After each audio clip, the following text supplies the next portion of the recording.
Hey everyone, Brian here. The new issue of the European Financial Forecast is online. I want to start with credit markets this month because European debt sales just hit 1.6 trillion euros through November 1. We're on pace to beat the busiest year on record. That was 2020 when COVID stimulus was flowing.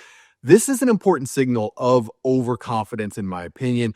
Reason being is that at the same time all of this debt is getting issued, credit spreads may be starting to blow out again. I put together this chart showing spreads in 6 sectors. We've got energy, tech, healthcare, industrials, utilities, materials.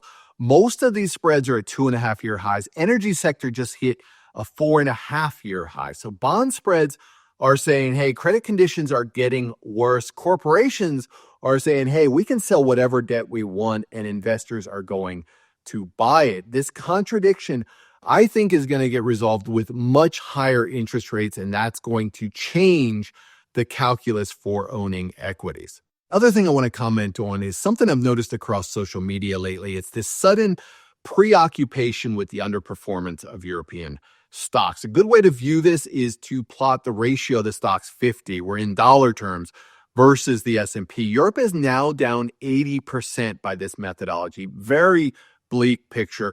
Question becomes, is Europe some kind of value play? And my answer is, unfortunately, no. I think the EU has just become this monstrous bureaucracy. It makes it impossible to innovate. And I want to put up this graphic that really drives home the point. It comes from a Substack article by Andrew McAfee. Andrew is a author, MIT researcher, and he looked at companies that were founded within the last 50 years that are today worth more than 10 billion.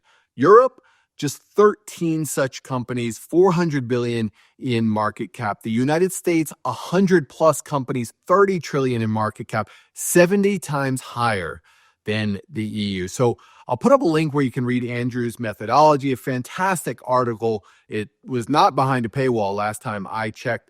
Inside, I'm going to give you my thoughts on why we are witnessing such massive underperformance. So thanks for watching. Thanks for reading as always, and I will see you in the next video.